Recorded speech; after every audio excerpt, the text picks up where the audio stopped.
Assalamualaikum warahmatullahi wabarakatuh. Perkenalkan, nama saya Baby Sirwahyuni dari jurusan Ilmu Al-Quran dan Tafsir kelas 4C. Pada kesempatan kali ini, saya akan memaparkan sedikit tentang isi buku yang berjudul Rekonstruksi Sejarah Al-Quran dan The History of Quranic Text. Dalam kedua buku ini menjelaskan tentang latar kesejarahan, asal-usul Al-Quran, dan kronologi pewahyuan Al-Quran. Langsung saja, pada bab yang pertama tentang latar kesejarahan yang menjelaskan bahwa kondisi bangsa Arab ketika Nabi sebelum lahir ini sangat tidak terkontrol karena menjadi ajang perebutan kekuasaan politik di Timur Tengah, yang dimana pada saat itu dikuasai oleh dua kerajaan, yaitu Kerajaan Bizantium dan Persia. Keduanya adalah kerajaan yang besar yang terkenal karena kerap kali mereka melakukan peperangan untuk dapat menguasai wilayah yang ada di Jazirah Arab tersebut.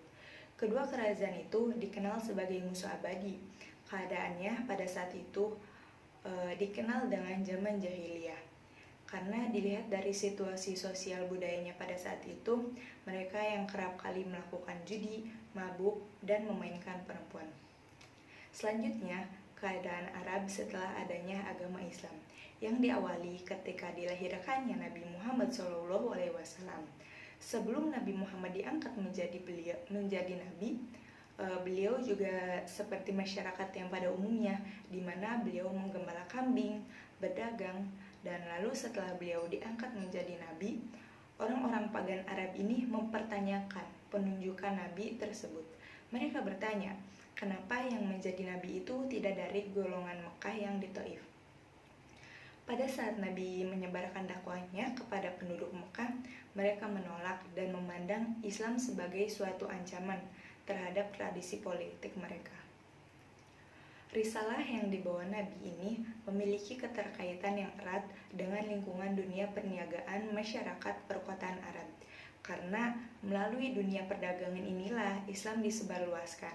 Dan selama Nabi menyebarluaskan ajaran Islam, beliau selalu mendapat rintangan dan tantangan. Bahkan banyak sekali yang ingin membunuh Nabi pada saat beliau melakukan dakwahnya. Setelah 2 tahun kejadian Fathul Makkah, berulah banyak penduduk sebagian besar Arabia yang masuk Islam. Dan dari kalangan Yahudi dan Kristen pun banyak yang memeluk agama Islam. Dan Nabi ini menyebarkan ajaran Islam bukan hanya di lingkungan Jazirah Arab saja, melainkan beliau menyebarluaskan ke pelosok-pelosok seluruh kota yang di luar dari Arab. Dilanjutkan yang kedua, yaitu membahas tentang asal-usul Al-Quran. Sebagian sarjana muslim memandang asal-usul kata Al-Quran ini terdiri dari kata qoro'a. Kata ini muncul dalam Al-Quran sebanyak 17 kali. Banyak nama-nama alternatif selain Al-Quran, yaitu Tanzil, Al-Kitab, Al-Hikmah, dan Al-Furqan. Dari uraian yang telah disebutkan, baik dari segi sinonim terma Al-Quran, semuanya menegaskan suatu konsep yang kohesif tentang karakter kewahyuan Al-Quran. Jadi dalam nama alternatif yang tadi disebutkan, semuanya kembali pada gagasan tentang asal-usul ilahiyahnya, bahwasanya Al-Quran ini bersumber dari Allah. Lalu banyak yang menuduh ketika Al-Quran turun kepada Nabi Muhammad, mereka ini tidak percaya bahwa itu turun dari Allah, melainkan mereka mengira bahwa wahyu itu dari roh jahat atau inspirasi setannya. Dan seketika itu Al-Quran langsung turun dan membuktikan bahwa berita langit yang disampaikan oleh Nabi Muhammad ini tidaklah berasal dari inspirasi setania atau roh jahat, melainkan sumber inspirasi wahyu Nabi adalah dari Allah. Ada beberapa gagasan barat mengenai Al-Quran ini. Mereka memandang Al-Quran tidak lebih dari tiruan tradisi Yahudi, dan ada yang menganggap sumber utamanya adalah agama Kristiani. Kemiripan ajaran Al-Quran dengan tradisi Yudeo-Kristiani juga dijadikan sebagai basis oleh sarjana barat untuk teori mereka, bahwa sumber inspirasi Al-Quran adalah perjanjian lama dan perjanjian baru. Tetapi berbagai kemiripan dalam ajaran agama bukanlah disebabkan agama yang satu mengadopsi ajaran agama yang lain, tetapi karena setiap agama tersebut berasal dari satu sumber, yaitu Tuhan semesta alam. Proses pewahyuan Al-Quran kepada Muhammad digambarkan seperti ini. Bismillahirrahmanirrahim. Wa ma kana li basyarin ay yukallimahullahu illa wahyan aw min wara'in hijabin aw yursila rasulan fayuhiya bi iznihi ma yasha innahu aliyyun hakim. Yang dimaksud dari wahyan yaitu wahyu-wahyu. Di sini sinonim dengan ilham dan biasanya ditafsirkan sebagai impian yang benar, seperti kisah penyembelihan Ismail, dan yang kedua ditafsirkan sebagai kalam ilahi dari balik tabir tanpa melalui perantara, seperti yang dialami oleh Nabi Musa, dan yang ketiga yaitu lewat perantara utusan spiritual, ditafsirkan sebagai penyampaian wahyu ilahi kepada nabi-nabi melalui perantara malaikat Jibril. Dan bentuk pewahyuan yang ketiga inilah yang dialami oleh Nabi Muhammad SAW. Lalu Al-Quran pertama kali turun pada malam Lailatul Qadar pada bulan Ramadan, dan setelah itu Al-Quran turun secara berangsur-angsur atau bertahap. Jadi di dalam gambaran Al-Quran, pengalaman kenabian Muhammad SAW adalah suatu pengalaman yang bersifat spiritual dan internal. Dilanjutkan pada bab yang ketiga, yaitu problema kronologi Al-Quran.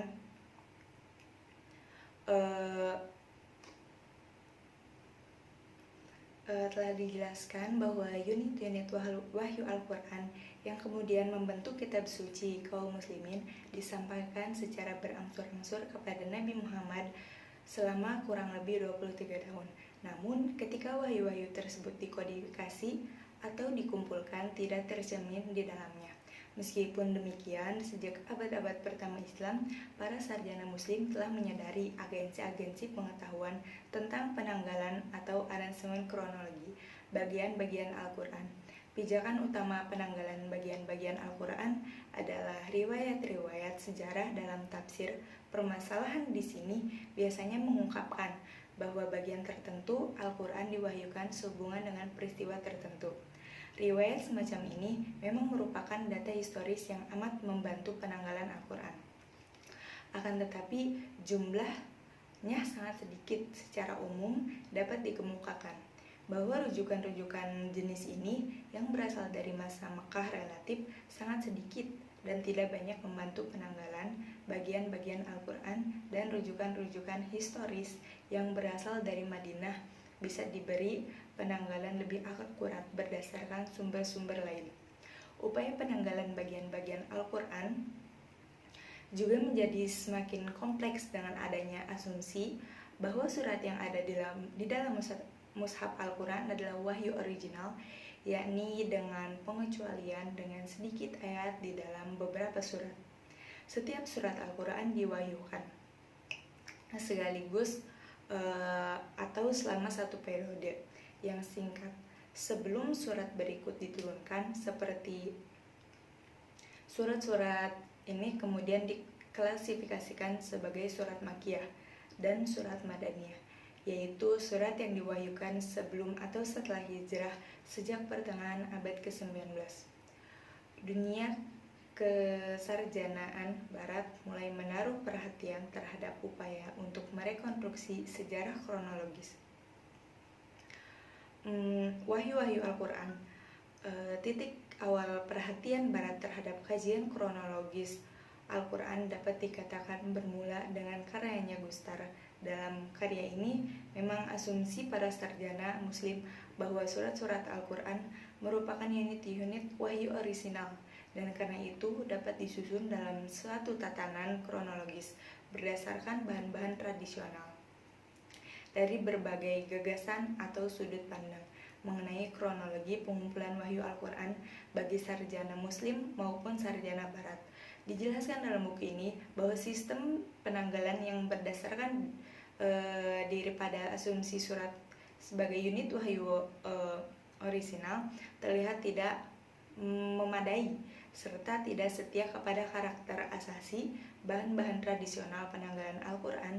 Dengan demikian, langkah pertama dalam upaya penyusunan kronologis Al-Quran adalah penentuan unit-unit wahyu dalam sebagian surat Al-Quran yang memiliki kandungan ayat dari berbagai periode kewahyuan. Kemudian langkah selanjutnya adalah memberi penanggalan terhadapnya. Mungkin cukup sekian penjelasan dari saya. Kurang lebihnya mohon maaf. Wassalamualaikum warahmatullahi wabarakatuh.